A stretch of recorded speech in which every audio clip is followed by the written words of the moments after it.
I'm here on the shore of Banks Lake in Grand Coulee, just south of Steamboat Rock. And I'm taking a look at these curved surfaces that you see all through this glacial Lake Columbia silt. So last time we were here was about 2 months ago, earlier this summer. We noticed these surfaces that show that are essentially fault plains. They're slide plains, and they have different parts. So if we follow the surface, see these dark blobs? Those are broken, like rip-ups in this little gouge zone that continues up, and then it kind of dies out into this younger colluvium. These curved fault plains, or curved slide plains, are curious because I think a lot of people walk by them. I know I did. I thought they were just channel, incised channel forms. But when you look at the details, okay, so here's some of those greenish rip-ups, and then right above that, these white stripes are a shear fabric in the mud, and they continue right along parallel to the fault plane. They're so fine that you kind of miss them if you just walk by. You can certainly see quite a bit of deformation going on here. But these beds are so clayey that they hang together and fold together and then sort of smear right back into one another. And so this surface, or these surfaces, these slide planes, are really subtle in places and then really obvious in others, but they're fairly low angle for the most part. And I think that's why people haven't really talked about them, because you just sort of dismiss them and say, oh yeah, it's just kind of deformed, you know, muddy lake beds. They're going to do what they're going to do, but it's actually some pretty fantastic textures in there. So here's a better picture of that curved channel-like form. And it's, you know, it's easy to dismiss. You just kind of walk by it. But if you look at the bedding, to the left, it's essentially flat lying, a little bit folded. But there's that big smile and big curved surface. And the bedding is parallel, roughly parallel to that curve. Now these are lake beds, and so there's no way that those were deposited in a curved fashion like that. They were deposited flat. And if this channel was cut as an arc, those beds should just fill that arc, flat, lapping, and filling that curve. But they don't. They mimic the curve, and so they've slid with that surface.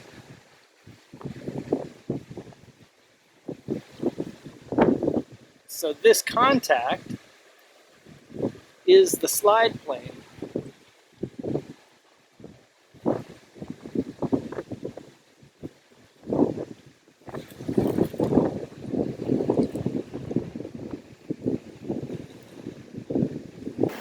Right here I was poking around a little, and you can really see some of these features. You know, there's those really prominent shear fabrics, cataclastic look to them. Flat-lying beds to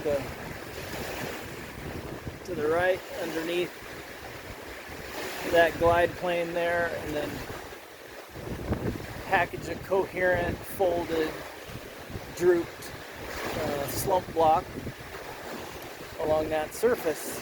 And we've excavated this before. I think John Stone and I sat here and took this apart a little bit, but you can see there's some clear shearing in there. Let's see if I can get in here.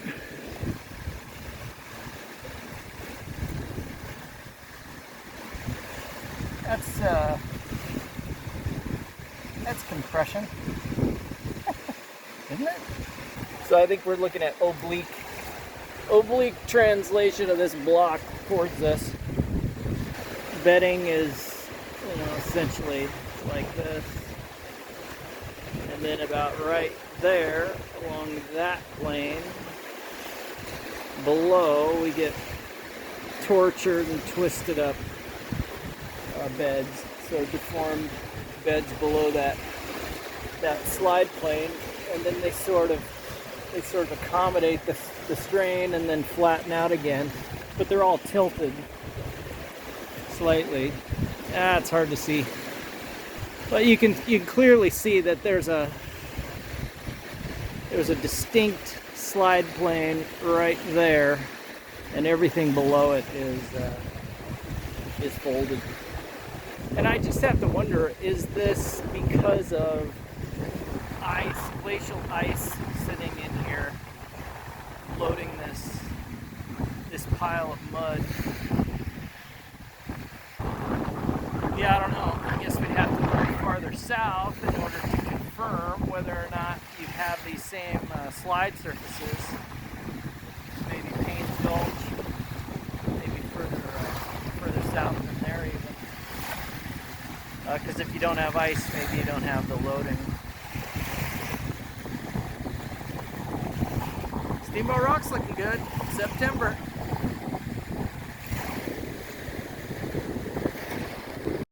Let's keep going.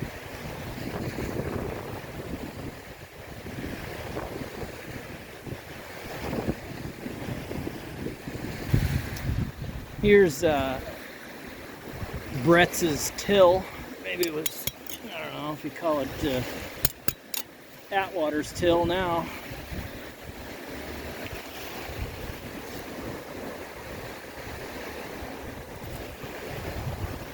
Sits in there right at beach level below this set of lake beds. Dark cobbles, boulders for the most part. But also there's tons of granite in there too. Just right here, it's pretty basalt rich.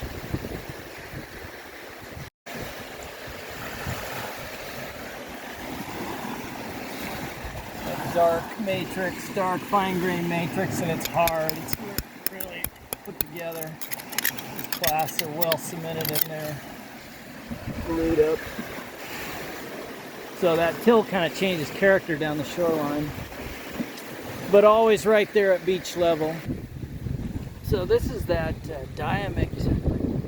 So Diamict is a funny term, but basically means there's two grain sizes, real fine and then anomalously coarse. And you can see that there's sort of the sandier, muddy background. You got a real fine grain matrix in there, and it's fairly well cemented in places. Then you got these big chunks, these big clasts of granitic rock. Here's a big, softball size chunk that's associated with this six inch thick or so Diamict layer that's sandwiched between lake bed muds above and below. So this is lake bed, this is silty lake bed deposits. So probably a glacial deposit. Hard to say exactly how that came to be, but I would think it's akin to drop stones. But maybe you have a lake here, you've got some ice, and that floating ice edge is dropping sediment onto the lake bottom floor. A little bit of a glacial deposit. Pretty good evidence that ice was here in the Upper Grand Coulee, south of Steamboat Rock. Yeah, so here's one of those classic, Atwater calls them T-shaped mud squirts.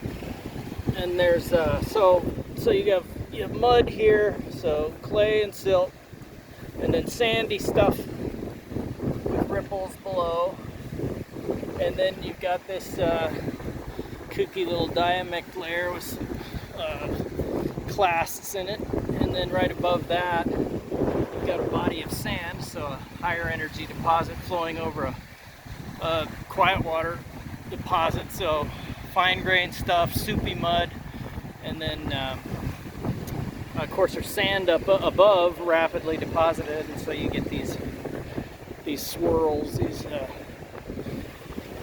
They're really load features. So here's what I was talking about before. So lake beds, see the stripes, and then these are lake beds here, but they're deformed, and they're deformed because what's on top of them, and that's that unconsolidated slope forming sand, so it's a higher energy deposit flowing over this soupy mud, and the interface gets all twisted up. So essentially this is a lake doing its thing quietly, and then Mr. Missoula flood comes through and deforms the lake bottom. And that repeats, that cycle repeats dozens of times, right? All the way along here, there's T-shaped mud squirts.